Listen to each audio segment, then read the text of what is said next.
Hoje eu quero levar você para uma das narrativas da Bíblia que mais me inspiram. E eu retorno a ela com certa frequência. É uma história bonita e desafiadora que fala a respeito de gente que faz diferença. Gente que faz diferença. Gente que nós gostamos de ter por perto. Pessoas que nós escolheríamos ter por perto, especialmente nos dias difíceis, nos dias maus. Especialmente quando a vida se torna complexa, fonte de angústia e de sofrimento. Especialmente quando nós vivemos conflitos, porque esta é uma história de homens guerreiros. Digamos assim, pessoas que nós queremos perto em tempos de guerra. Em tempos que a gente tem que lutar pela vida. Tempos que a gente tem que lutar para manter a sanidade. Tempos em que a gente tem que lutar para manter o ânimo, manter a esperança, manter a fé, manter a alegria. E quando a gente enfrenta dias difíceis, as pessoas que estão à nossa volta, elas fazem toda a diferença. Elas fazem diferença tanto para nos sustentar, a palavra bíblica é suportar. E suportar é diferente do que a gente costuma dizer, aguentar. Não te aguento. Não é. Suportar é oferecer suporte. Suportar é apoiar. Suportar é dar sustentação. Então, as pessoas que temos por perto, elas são muito importantes para nos suportar. Elas são muito importantes para nos levantar. A Bíblia Sagrada diz que é bom, melhor é que sejam dois, porque quando um cai, alguém levanta o seu companheiro. Quando um está fraco, o outro abraça e apoia. Então, as pessoas que estão à nossa volta, as pessoas que nós temos por perto, elas são muito importantes para nos estimular, para nos encorajar, para nos consolar. E elas são usadas por Deus para nos fortalecer, para trazer à nossa memória quem nós somos, quem é o nosso Deus, para nos lembrar que as misericórdias do Senhor se renovam a cada manhã, para nos lembrar que o choro pode durar uma noite, mas que a alegria vem pela manhã. As pessoas que nós temos por perto, elas são muito importantes e elas fazem muita diferença na nossa vida. Elas também podem fazer diferença para nos derrubar, para nos sobrecarregar, para nos afligir, para nos ferir, para nos desestimular, para nos enfraquecer, porque elas sugam as nossas forças e as nossas energias. Então, é muito importante a gente prestar atenção nas pessoas que estão por perto.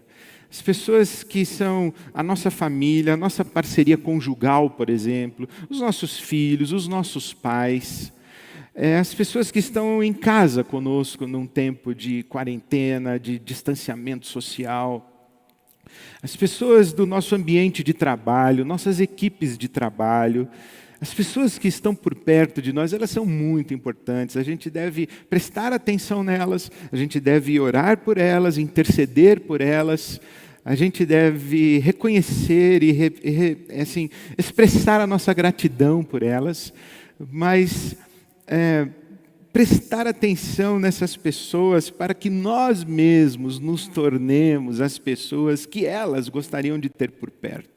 Porque essas histórias que eu vou contar para você são histórias de homens que você gostaria de ter por perto, gente assim.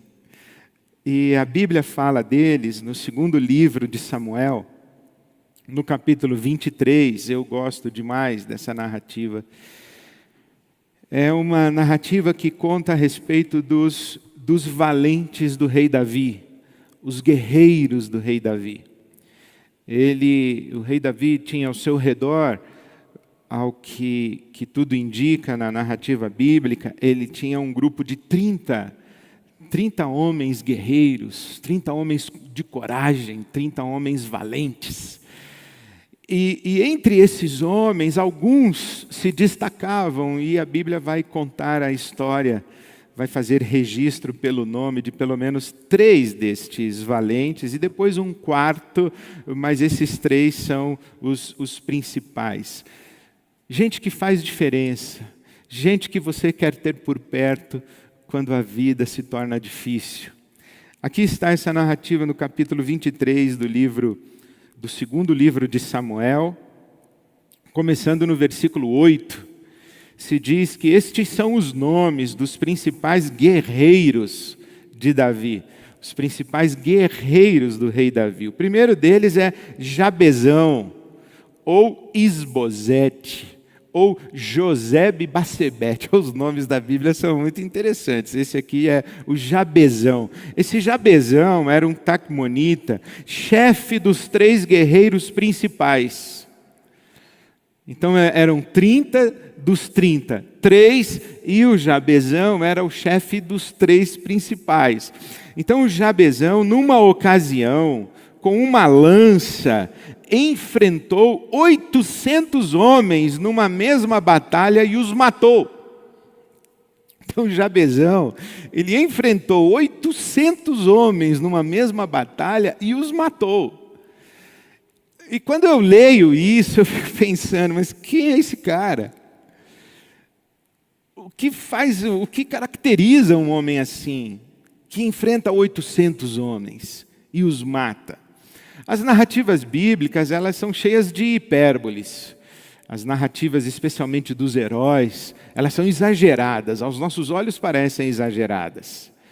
Um homem sozinho lutando contra 800. Mas você se lembra que na Bíblia Sagrada há uma manifestação do poder de Deus na vida destes homens, e a narrativa bíblica, ela pretende não apenas sublinhar a coragem, a disponibilidade, a entrega destes homens, mas a narrativa bíblica pretende muito mais exaltar e glorificar a ação de Deus, a bênção de Deus e a presença de Deus na vida destes homens e do exército de Israel também, que muitas vezes era minoria, era um exército menor do que o exército adversário, e as vitórias de Israel não eram atribuídas à sua potência militar, mas à bênção de Deus sobre o seu exército. Mas não se deve negligenciar o fato de que estes homens se disponibilizaram para Deus.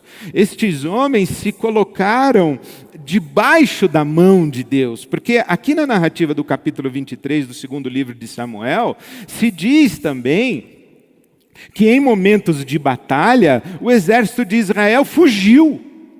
Isto é, para Deus abençoar alguém e dar vitória a esse alguém tem que se colocar embaixo de sua mão. Tem que se colocar sob a sua bênção, tem que se disponibilizar e se entregar, tem que se expor, tem que se colocar nas mãos de Deus. Deus não vai dar vitória a quem não se dispõe à luta. Deus não vai abençoar a colheita de quem não se dispõe a semear. Então eu me pergunto, o que caracteriza este homem? Muito embora a vitória não se explique por ele, mas sim pela bênção de Deus que está sobre Israel e está sobre ele, há muito que se dizer a respeito daqueles que se colocam debaixo da mão de Deus e que se disponibilizam para Deus. E quando eu leio essa história do Jabezão, que lutou contra 800 homens e os derrotou, eu penso que esse é um tipo de gente que não faz o que faz porque acredita necessariamente que vai dar certo. Faz o que faz porque sabe que é o certo a ser feito. Eu acho isso muito extraordinário. Existe sim um suplemento de confiança, de otimismo, de esperança, de que quando a gente faz aquilo que a nossa consciência manda fazer, vai dar certo no final. Mas quem está fazendo diferença no mundo não é quem acredita que vai dar certo, ou quem espera que vai dar certo. Porque quando as circunstâncias dizem, olha, isso não vai dar certo, Quando os indícios são de que vai dar errado no final, essas pessoas que são movidas pelo resultado final, elas tendem a desanimar. Gente que faz diferença, não faz o que faz porque tem certeza que vai dar certo. Gente que faz diferença, faz o que faz porque sabe que aquilo é o certo a ser feito. Não é porque necessariamente vai dar certo, mas porque é o certo. Isto se chama agir com ética, agir por obediência, agir com consciência, agir com dignidade. Dizendo assim, olha, eu não sei se vai dar certo, mas isso é o certo a ser feito. Pode ser que dê errado, mas isso é o certo a ser feito. Isto é um compromisso de fidelidade a Deus, um compromisso de obediência a Deus, um compromisso de integridade, um compromisso de coerência com a própria consciência. Diferente disso é o pragmatismo.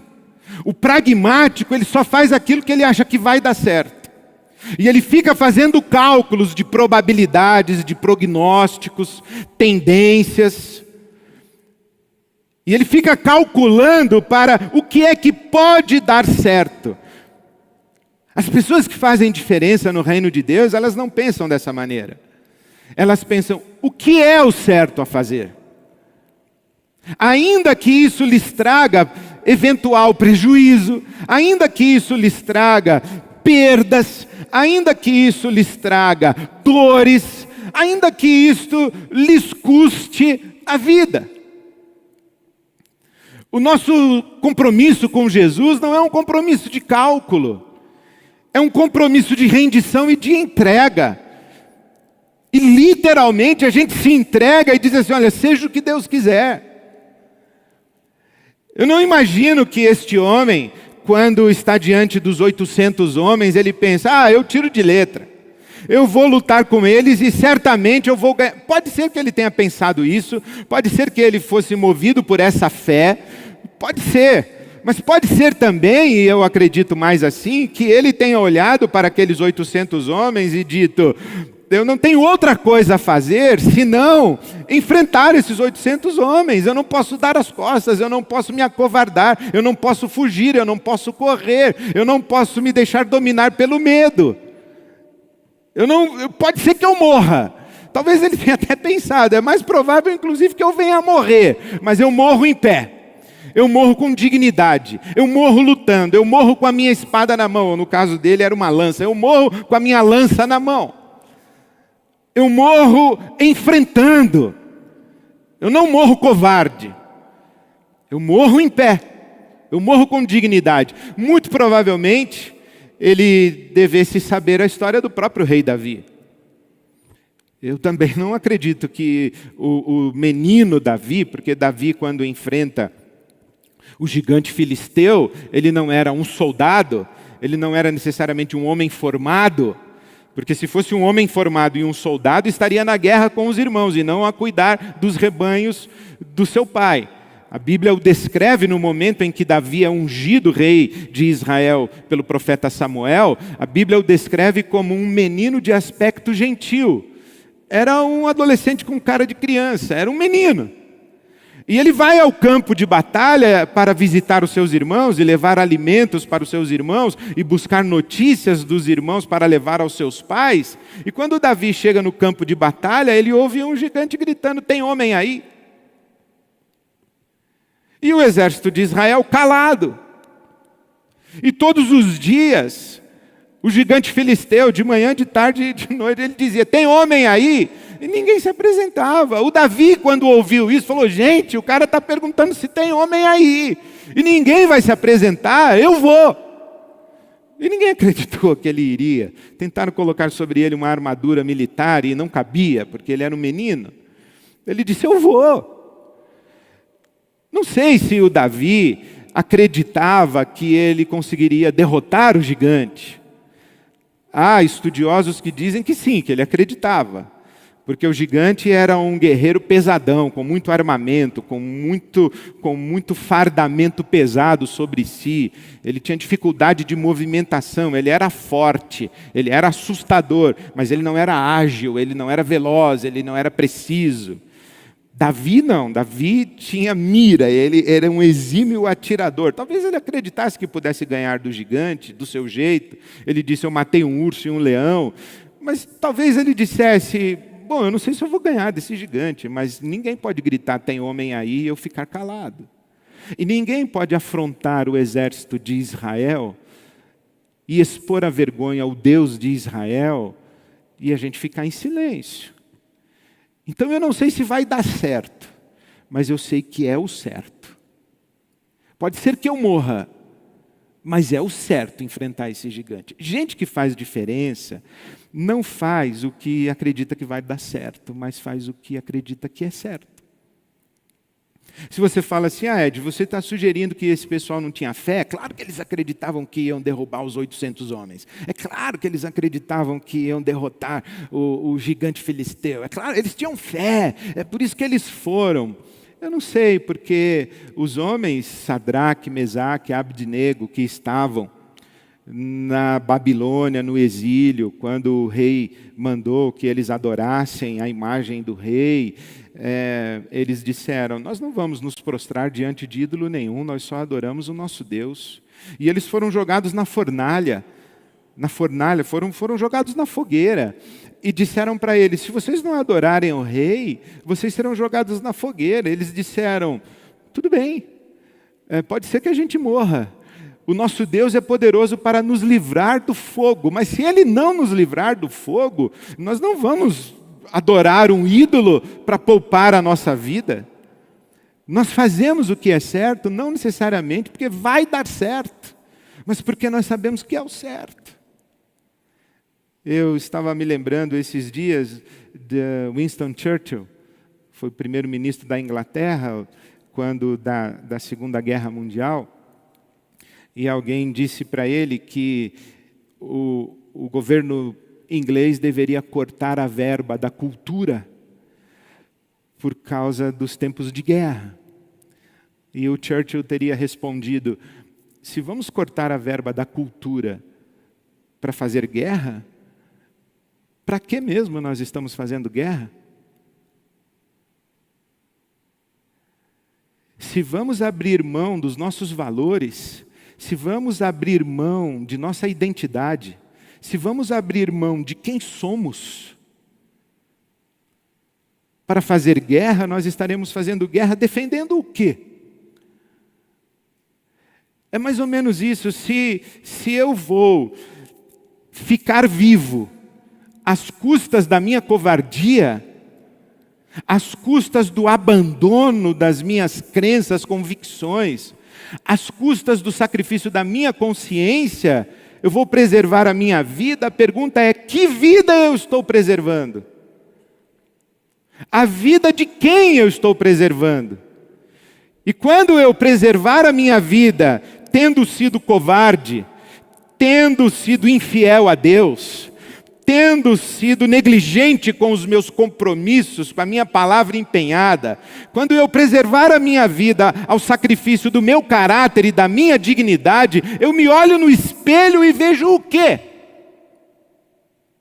Pessoas que fazem diferença no reino de Deus, não fazem o que fazem porque acreditam que vai dar certo, elas fazem porque sabem que é certo.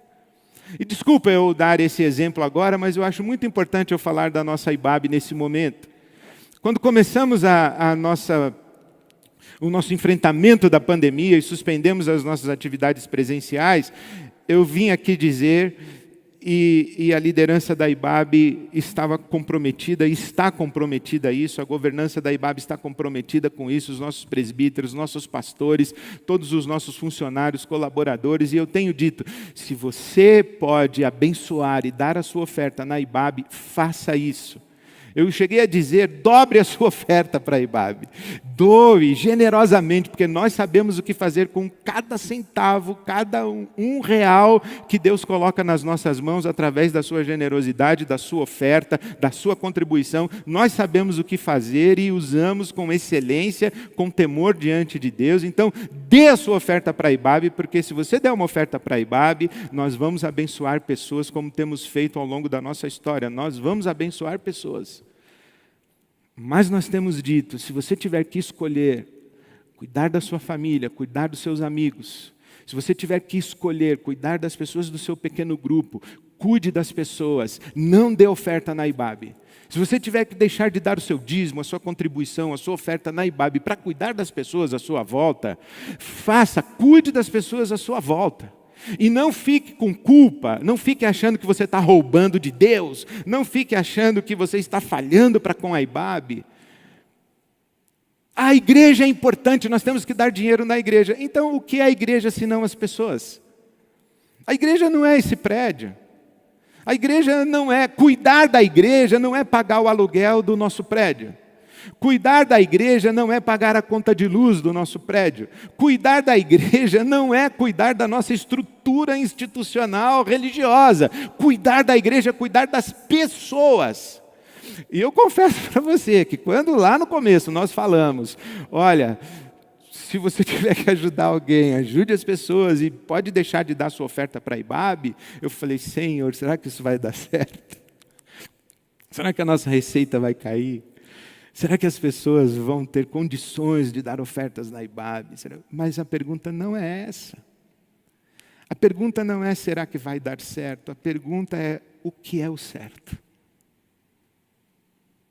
O que é o certo? Pessoas que fazem diferença são pessoas que fazem o que é o certo, independentemente de se vai dar certo. E eu agradeço a Deus por essa experiência que todos nós estamos vivendo, de enfrentar 800 guerreiros hostis. A nossa luta não é contra carne e sangue, é contra principados e potestades nas regiões espirituais, nas regiões celestiais, como diz a palavra de Deus. Eu agradeço a Deus, porque nós estamos enfrentando 800 mil, sabe lá quanto, miríades. Mas o Senhor tem sido bom, tem nos dado vitória, porque nos temos colocado debaixo da sua mão e da sua bênção. Pessoas que fazem diferença, fazem o que é certo, sem se perguntar se vai dar certo. Eu quero ter gente assim do meu lado. E eu quero ser alguém assim para as pessoas com quem eu convivo. Isso significa que nós somos confiáveis.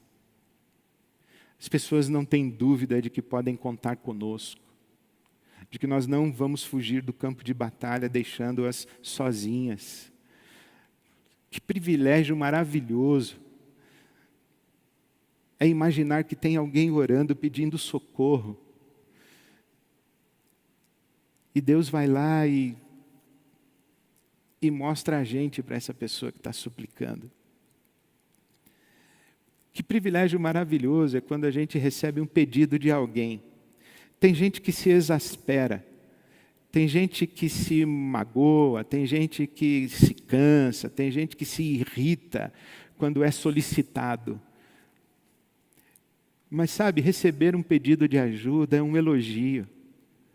Essas pessoas que nos procuram, elas estão dizendo, nós sabemos que podemos contar com você.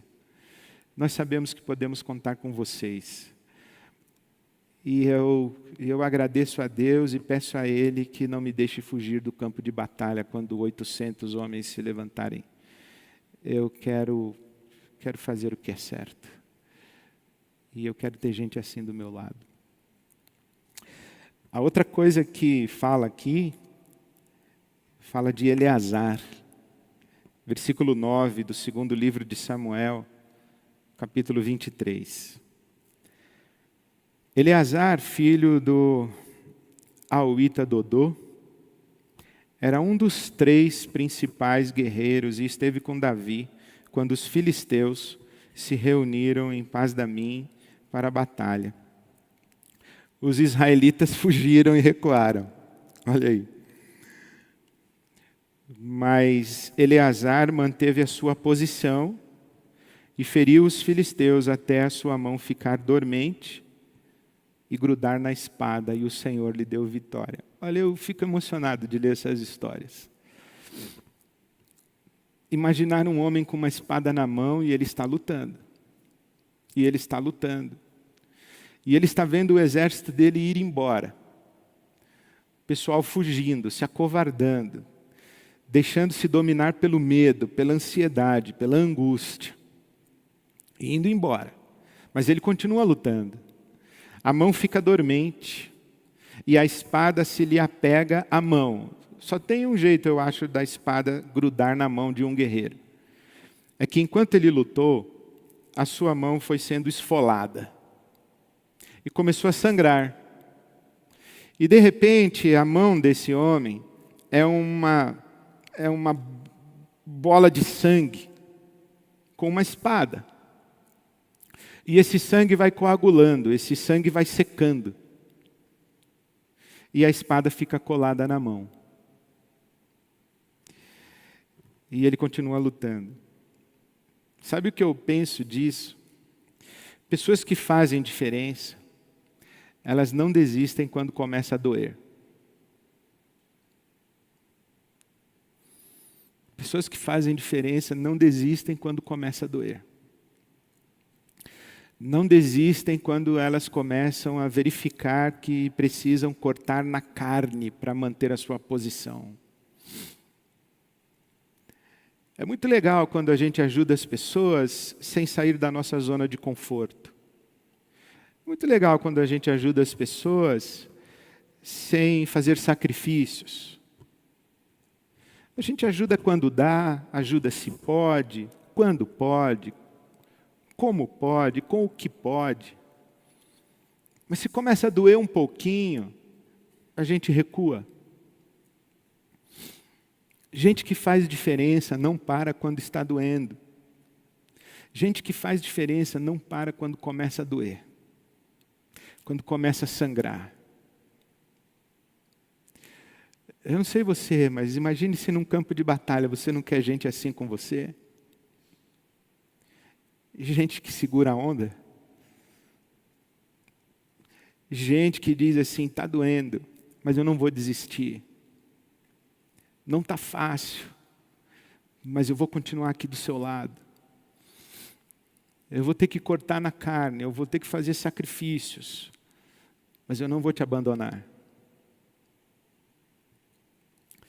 Eu, essa semana, vi um comentário sobre o home office. O pessoal achando que o máximo de sofisticação é home office. Tem gente até que acha chique. Eu trabalho em home office. Tem gente que acha que a empresa descolada é aquela do home office. O home office é uma maldição, é do diabo esse negócio. É do demônio. O home office é uma solução temporária. Porque a nossa vida precisa de fronteiras.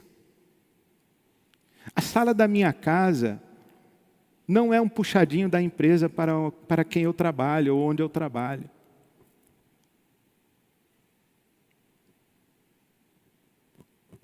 O ambiente sagrado da minha família não é o lugar para ser invadido por cliente. O meu tempo de almoço com a minha esposa, com meus filhos, não é hora de reunião de empresa. Um mundo sem fronteiras é um mundo que rouba de nós aquilo que é sagrado. Não pode ser levado assim. Outro dia eu estava pensando sobre o meu celular. O meu celular é onde eu faço pesquisa na internet, é onde eu acesso notícia, é onde eu faço compras, nos aplicativos do meu celular. Meu celular é inclusive um lugar onde eu busco entretenimento, me divirto, eu falo com os meus amigos, eu me comunico com a minha família, mas também no meu celular eu sou agredido, eu sou xingado.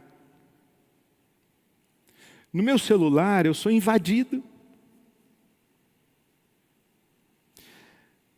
No meu celular, de vez em quando eu abro para responder um WhatsApp do meu filho, e aí, você sabe, né?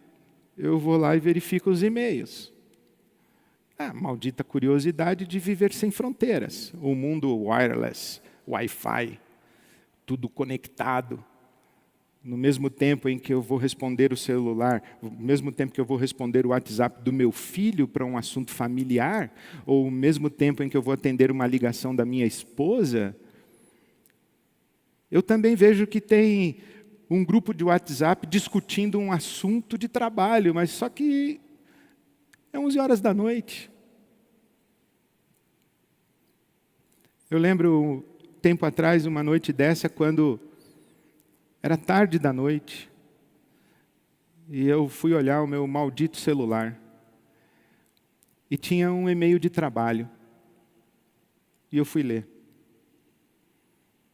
E aí, quando eu me deitei, a minha cabeça mergulhou naquele assunto, naquele tema, e eu me recordo, eu não sei se foi a minha consciência que disse, ou se foi o Espírito Santo que disse,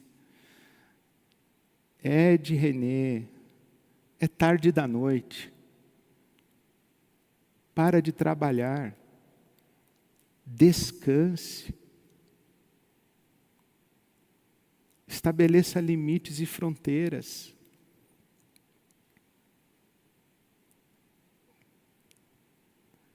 E eu vejo que esse tempo de pandemia e esse fenômeno do home office, que é trabalhar em casa, esse fenômeno dos aplicativos, esse fenômeno da comunicação digital, esse mundo virtual que ele não dorme, ele não descansa, ele não para. E as pessoas, quando elas têm tempo, elas mandam uma mensagem para você. Só que é 00:15. E aí você, de repente, está trabalhando 24 horas por dia. E a sua casa, você não sabe mais se é a sua casa. E a sua conversa de família, você não sabe mais se é conversa de família, você está discutindo trabalho com fone de ouvido. E aí a sua vida vira um caos, e aí começa a doer. E eu tenho uma homenagem a fazer hoje, e é claro que é o meu meia-culpa. Uma homenagem a fazer às mulheres e às mães. Porque deve estar doendo muito para elas. Mas elas não param porque está doendo. Elas continuam trabalhando, elas continuam servindo, elas continuam cuidando. Dói. Mas elas não param.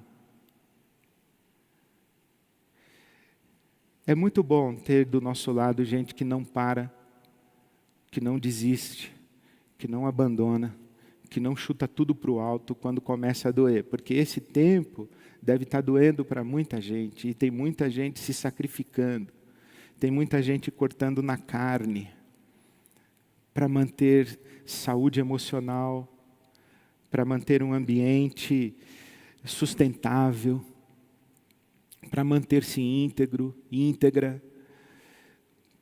E eu queria que você prestasse atenção se não tem alguém do seu lado se sacrificando muito por você, cuidando de você. Olhe para essa pessoa, dê um beijo, dê um abraço e diga muito obrigado. Dentro da sua casa tem alguém assim. E olhe também se você é uma pessoa assim. Se você não está fugindo para a sua zona de conforto quando começa a doer. Porque gente que faz diferença não abandona o campo de batalha quando começa a sangrar. Eu agradeço a Deus as pessoas que estão sangrando, mas estão cuidando de mim. As pessoas que estão sangrando, mas estão cuidando da Ibabe. As pessoas que estão sangrando e se sacrificando, mas estão cumprindo o seu dever, a sua responsabilidade. Estão doando o seu trabalho com excelência, com qualidade. Estão aí no corre. Imagine o que aconteceria se os profissionais da área de saúde, quando começaram a ver os seus colegas de trabalho morrendo, se eles dissessem, vou para a quarentena. O que teria acontecido com o nosso país? Que tragédia seria essa? Eles não pararam quando começou a doer. Imagina. Não, é melhor nem imaginar. Apenas vamos agradecer a Deus as pessoas que não abandonaram o campo de batalha quando começou a doer. Porque essas pessoas fazem toda a diferença. Não somente a história vai se lembrar delas para falar um dia, mas Deus há de visitá-las, abençoá-las, há de honrá-las e recompensá-las, porque Deus não deixa ninguém sem galardão. Deus é bom e sabe amar. Deus tem prazer em abençoar. Então eu agradeço a Deus por essas pessoas. Eu oro que Deus as abençoe, que Deus as visite, que Deus as fortaleça, que Deus as renove, que Deus cuide delas e que, se eu puder ser usado para abençoá-las, será uma grande alegria, um grande privilégio. Finalmente, essa aqui é de chorar mais ainda. Durante a colheita, versículo 13, do segundo livro de Samuel, versículo 13 do capítulo 23. Durante a colheita, 3 chefes do batalhão dos 30 foram encontrar Davi na caverna de Adulão, enquanto um grupo dos filisteus acampava no vale de Refaim. Estando Davi nessa fortaleza e o destacamento filisteu em Belém, Davi expressou este forte desejo: quem me dera me trouxessem água da cisterna da porta de Belém. Então aqueles 3 atravessaram o acampamento filisteu, tiraram água da cisterna e a trouxeram a Davi. Mas ele se recusou a beber. Em vez disso, derramou-a como uma oferta ao Senhor e disse: o Senhor me livre de beber desta água. Seria como beber o sangue dos que arriscaram a vida para trazê-la. E Davi não bebeu daquela água. Olha que impressionante essa história. Davi está escondido do rei Saul, que pretende matá-lo, que deseja matá-lo. E Davi está escondido do rei Saul na caverna de Adulão. Com Davi está um exército de miseráveis, inclusive de algumas pessoas, provavelmente criminosas, e gente empobrecida, gente com dificuldade na vida. A caverna de Adulão foi o lugar de refúgio daqueles que foram rejeitados justa e injustamente pela sociedade de Israel naquele momento. Eles se juntaram a Davi porque viram que Davi era um perseguido injusto. Ele era injustamente perseguido. E os homens que se sentiam também injustamente perseguidos, ou rejeitados, ou hostilizados pela sua sociedade, eles se juntaram a Davi. Então Davi está na caverna de Adulão. E os seus guerreiros vão visitá-lo. E quando chegam lá, Davi diz assim: poxa, quem me dera eu pudesse beber da água da cisterna, do poço da porta de Belém. É um desejo. Davi expressou um desejo em voz alta, mas certamente não passou pela cabeça de Davi que aqueles homens iriam lá buscar aquela água. Porque Belém estava sitiada pelo exército filisteu. Era perigoso demais. Mas eles se levantaram. Davi não exigiu, não pediu, não deu ordem, não reivindicou, não fez esse absurdo que determinados homens fazem de chantagear. Eu sou homem de Deus, você deve me honrar, deve me abençoar. Você deveria fazer isso por mim, para que a bênção de Deus vá também para a sua vida. Davi não falou nada disso, absolutamente nada disso. Ele só lembrou da água fresca do poço de Belém, mas aqueles homens não precisaram ouvir uma ordem, um pedido, e eles fizeram o que não se esperava que fizessem. Porque gente que faz diferença não é movida por obrigação. Gente que faz diferença é movida por paixão. Gente que faz diferença é movida pelo coração. Gente que faz diferença faz o que faz porque está no seu coração ser o que são. Elas não fazem porque alguém mandou fazer. Elas não fazem porque elas têm obrigação de fazer. Elas fazem porque elas são aquilo. Aqueles homens eram guerreiros. Eu fico imaginando que na hora em que o rei Davi disse assim, como eu queria beber uma água do poço de Belém. Eles olharam um para o outro, como quem diz, bora. Parece que os olhinhos brilham quando recebem um desafio desse tipo. Eles dizem, vamos? E eles vão, movidos pela paixão, movidos por uma devoção. Você não precisa mandar, você não precisa pedir, você não precisa exigir, porque eles têm a paixão naquilo que fazem. Como é bonito quando você vê pessoas servindo e trabalhando movidos ou movidas pela paixão. Sabe, no início do meu ministério eu conheci um homem que era incansável de trabalhar e servir, e ele faleceu. E eu chorei tanto no sepultamento dele, eu tinha que pregar no culto e fazer o ofício fúnebre daquele irmão, e eu não pude. E eu me lembro que a viúva me abraçava e dizia, não chore, pastor. E em vez de eu consolar a viúva, ela que me consolou, e eu chorava abraçado naquela senhora, e aquele homem de Deus se foi. E eu me lembro que ela me contou, que levou ele ao médico e disse assim, doutor, fala para esse homem parar de trabalhar, ele vai morrer de tanto trabalhar. E o médico disse assim, o senhor ama o que faz? E ele disse, eu amo. Eu falei, então a senhora fique tranquila, porque ninguém morre de trabalhar naquilo que ama. As pessoas morrem trabalhando quando trabalham por obrigação, por coação, quando trabalham por exigência. Mas quando a gente trabalha, quando a gente serve, quando a gente doa, quando a gente se doa de coração, por isso que a Bíblia Sagrada diz que os mandamentos de Deus não são pesados. Porque a gente não faz o que Deus quer que a gente faça, porque Ele mandou a gente fazer, é porque a gente quer fazer. A gente faz por amor, e aquilo que a gente faz com amor não pesa. Aquilo que a gente faz com amor não é sacrifício. Aquilo que a gente faz com amor não adoece. Não lembra daquela canção, É Meu Irmão? A história de um menino que carrega um outro pequeno nas costas durante um longo caminho, por um longo caminho, e quando chega e pede ajuda, e finalmente encontra ajuda para o seu pequenino aqui às costas moribundo, a pessoa diz, deve ter sido muito sacrificial para você. Ele disse, não foi sacrifício nenhum, é meu irmão. Quando a gente ama, quando a gente faz por amor, não dói. Quando a gente faz por amor, a gente não faz conta. Atravessa o exército filisteu, traz a água. E esse gesto é tão sagrado que é reverenciado.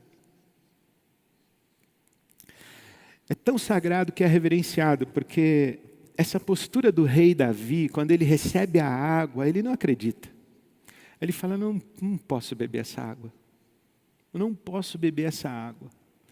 Porque beber essa água seria o mesmo que beber o sangue de vocês que expuseram a vida por mim. Isso é sagrado. Essa água, ela não é para mim. Isso que vocês fizeram não é para mim, é para Deus. Então eu vou dá-la para o Senhor. Isso que vocês fizeram se reveste de uma grandeza, é tão extraordinário que não é para mim. Eu não posso deixar de reverenciar a vida de vocês. Não é o gesto de vocês, é a vida de vocês. O que Davi diz o seguinte, olha, Beber essa água seria como beber o sangue de vocês que expuseram a vida por mim.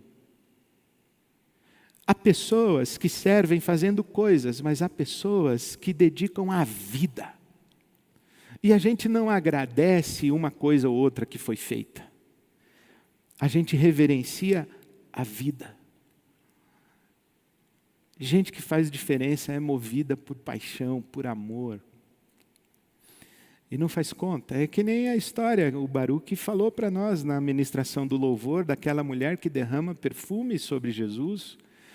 E os circunstantes dizem, é muito caro esse perfume, podia ter guardado para dar para os pobres. E Jesus diz, vocês não sabem nada o que é um coração perdoado. Vocês não sabem nada o que é alguém se sentir amado. Vocês não sabem nada, não é sacrifício nenhum fazer por amor e fazer a quem se ama. Pessoas que fazem diferença são assim. Eu gostaria de ser um homem desse jeito. Acho que eu ainda estou muito longe de ser um guerreiro. Eu acho que eu não seria listado entre os 30, entre os 3. Porque quando leio essa palavra, eu sou confrontado com o meu egoísmo. Eu sou confrontado com a minha covardia. Eu sou confrontado com as vezes em que eu murmuro pelo meu trabalho, em que eu reclamo. Mas a palavra de Deus veio ao meu coração de tal maneira, dizendo, Ed René, seja um homem valente, seja corajoso, seja alguém que as pessoas escolheriam ter ao lado no dia mau. E eu, ao mesmo tempo que agradeço a Deus, todas as pessoas que Ele colocou, todas essas pessoas desse jeito, que Deus colocou na minha vida e ao meu lado, a começar da minha casa, da minha família, dos meus amigos de trabalho, dos pastores da IBAB, das equipes de trabalho da IBAB, gente bonita, gente corajosa, gente que serve por amor. Eu agradeço muito a Deus e você sabe que eu estou falando com você, o meu beijo, o meu abraço para você, minha gratidão a Deus pela sua vida e a minha oração mais afetuosa para que Deus te visite e te abençoe. Eu quero reverenciar a sua vida também, agradecer muito a Deus pela sua vida. Mas também eu quero orar a Deus, dizendo, Deus, faz de mim um homem assim. Faz de mim alguém que faz diferença na vida dos meus irmãos, das minhas irmãs, e faz diferença no mundo para a tua glória. Eu me despeço de você hoje, abençoando a sua vida, abençoando a sua casa, abençoando a sua família, abençoando você. E com uma canção maravilhosa, que diz, eu vejo a glória do Senhor hoje aqui. A sua mão, o seu poder sobre mim, a sua glória eu vou contemplar. Então eu queria encorajar você. As pessoas que nos veem fazendo a diferença, Jesus disse que a nossa luz deve brilhar para que as pessoas glorifiquem o nosso Pai que está no céu. Porque a glória é dele. Mas eu quero encorajar você a ser uma pessoa que se coloca sob a mão abençoadora de Deus, para que a glória de Deus se manifeste na sua vida, para que você faça a diferença abençoando quem está no seu horizonte de influência e as pessoas glorifiquem ao nosso Pai que está no céu. Que a glória se derrame sobre você, sobre a sua casa, a sua família. Um beijo no seu coração. Amém.